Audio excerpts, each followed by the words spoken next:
האישה שרצתה שימכרו לה שוקולד, הבחור שדרש שיפתחו לו את החדר, ואפילו האמא שדרשה את הנדנדה לביתה הקטנה. לכולם דבר אחד משותף, הם לא הסכימו לצאת קטנים. הם דרשו שלא יסבנו אותם, וחס וחלילה שלא יצאו פריירים. אבל רגע, לא לצאת פריירים זה ב-DNA שלנו.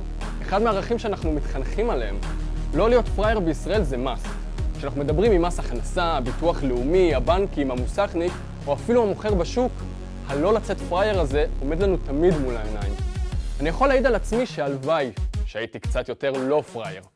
אז אין ספק שבכל המקרים האלה התפיסה הזאת יצאה מפרופורציה, אבל יחד עם זאת אין ספק שכל אותם מקרים הזוכים לגינויים מכל עבר הם בעצם רק תולדה של התרבות שלנו.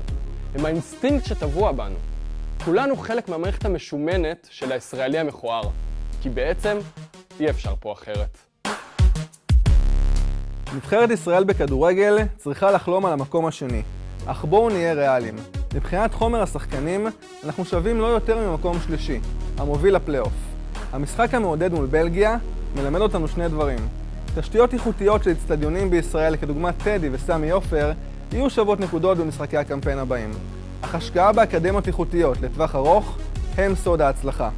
לנבחרת בלגיה, להפסדנו במשחק האחרון, יש תלכיד שחקנים מהמעלה הראשונה באירופה, 2 שחקנים איכותיים על כל עמדה. עד לפני כמה שנים, בלגיה הייתה נבחרת בינונית ומטה, רחוקה שנות אור ממצבה כיום. התפנית החדה בהצלחתה התחילה לפני 14 שנים, כשההתאחדות הבלגית החליטה על הקמת אקדמיות מפוארות בכל מחוז. המטרה הייתה לדאוג ל-20 שעות אימון לפחות בשבוע, מבלי לפגוע בלימודי השחקנים. תלכיד הכישרונות הקיים מעיד על הצלחה אדירה. כלומר, חשיבה לטווח ארוך, סבלנות והתמדה הן סוד ההצלחה, וחבל שהם מאפיינים כל כך נדירים בתרבות הספורט הישראלית. כל אדם בחייו חייב לחוות זיכרון אחד מתוק ועצוב, כדי שהוא יקווה לנסות לשחזר אותו לפחות פעם אחת נוספת. ברור שהכל עניין של תקופה ויכולות, אבל לפעמים אנחנו מופנטים עד כדי כך שהזיכרון הזה מסוגל להשתלט עלינו.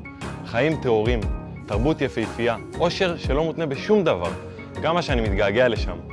ברור לי בכל מודי שאגיע אליה שוב, אבל בינתיים יש רק מזכרת בדמות קעקוע במקום נסתר, כדי שאוכל להיזכר בארץ המדהימה הזו, בימים שהחיוך מתקשה להימתח.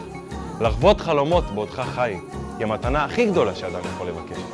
קרנבל זורם בכל הגוף, סקרנות וצמרמורת שמסרבת להסתיים.